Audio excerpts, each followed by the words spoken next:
तो मैंने गलती कर दी बिकॉज आई काउंटेड, क्योंकि 2014-2015 के अराउंड कुछ प्रोमिनेंट ही एनिमेज आए थे, जैसे रीजीरो हो गया, नो गेम नो लाइफ हो गया, कोनोसुबा हो गया 2014-15 के अराउंड इसेकाई के लिस्ट में। बट अगर तुम 2026 पे चेक करोगे तो इतने सारे इसेकाई आ रहे हैं जिसकी कोई हद नहीं होती है। इट्स लाइक कैंसर है किसी को कि, एंड वो उसके सेल्स मल्टीप्लाई करते जा रहे हैं। उसी तरीके से एनिमे इसेकाई जॉनरा में भी मल्टीप्लाई करते जा रहे हैं, कोई लिमिट नहीं है उनकी। So are we going into an era where there is creative bankruptcy, या फिर हमें कुछ अच्छी चीजें मिल सकती हैं? Let's talk about it. First of all we have the titles. I mean इस टाइम पे टाइटल्स इतने absurd हो चुके हैं जिनकी कोई हद नहीं होती। पहले के टाइम में आता था Naruto, Bleach, One Piece. It's just that simple. It's not like there was one boy who's traveling with his companion, he's trying to find companion so that he can travel into seas and find the biggest treasure called as One Piece. That's not the title, it's just One Piece. तो ये जो insanity अभी शुरू हो चुकी है titles के नाम पे, उसकी कोई हद नहीं होती है। एंड जब तक हमारे सीजन में एक ऐसा एनिमे ना हो जिसमें किसी कैरेक्टर को पार्टी से निकाला ना जा रहा हो क्योंकि वो बहुत वीक है, बहुत ही कमजोर है एंड उसको कुछ नहीं कर पाता, बट वो सडनली बहुत ही absurd से स्किल्स एक्टिवेट कर देता है, तब तक हमारे सीजन की शुरुआत नहीं होती। इट्स लाइक कि सोन पापड़ी हो गई, हर दिवाली आ ही जाती है।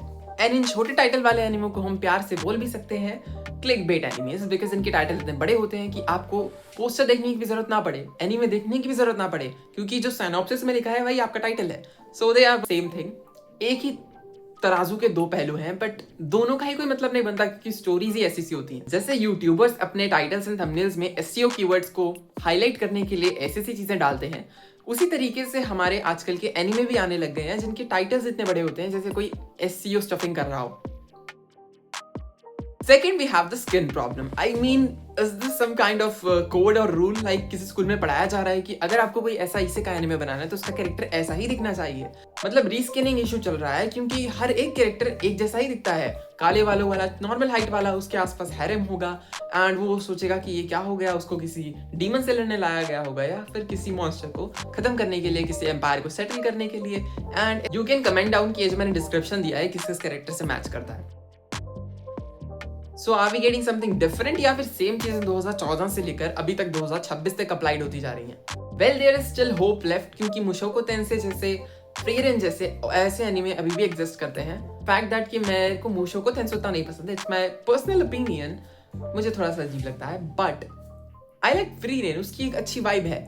व्हाई? बिकॉज ऑथर्स को पता था that they are creating a fantasy anime, not the cliche old anime जिसमें ट्रक कुन से टक्कर होती है एंड कोई भी मर जाता है। आई थिंक मुशोको टेंसेई में भी यही होता है, तभी मुझे पसंद नहीं आया था। बट ओके, उसमें डेप्थ है, that's not what I am neglecting, but still Frieren मुझे ज्यादा अच्छा एंड इजी वाइबिंग लगता है क्योंकि वो एक प्योर जेनरिक फैंटेसी एनिमे है।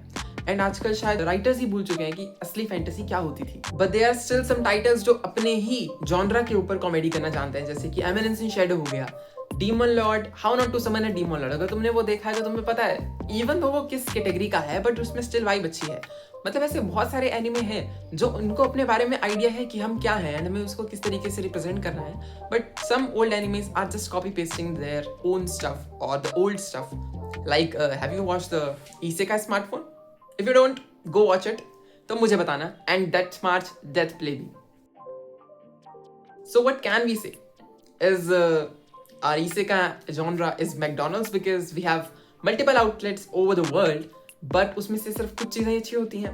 हाँ, कह सकते हैं क्योंकि कुछ चीज़ें genuinely अच्छी होती हैं and I will recommend you to watch that. For example, अभी कोनोसुबा आया, ठीक है, मतलब वो क्लीशे प्लॉट था बट उसने उसको इस तरीके से ट्विस्ट किया that it became a fun thing. Even though वो एक इनिशियल स्टार्ट था इसेकाई एनिमेस का, 2015 के अराउंड आया था एंड उसका भी 4th सीजन अनाउंस हुआ है, तो I am super excited for that one because वो हमेशा ही मुझे बढ़िया फीलिंग देके जाता है। And right now we are watching Frieren क्योंकि वो भी बहुत बढ़िया चल रहा है। तो इसेकाई एनिमे अभी भी स्टिल एग्जिस्ट करते हैं। बाकी मैं कौन होता हूँ जज करने वाला? It's just my personal opinion, it's nothing that bad. Comment down your own opinion. तुम्हें क्या लगता है, क्या मैंने जो चीजें बोली तुम रिलेट कर पाए? Does that make sense to you और not? And if not then what can I do? तो सब्सक्राइब कर देना एंड लाइक शेयर कमेंट कर देना। अगर तुम्हें मेरी कोई बात बुरी लगी हो तो आई अपोलोजाइज फॉर नथिंग।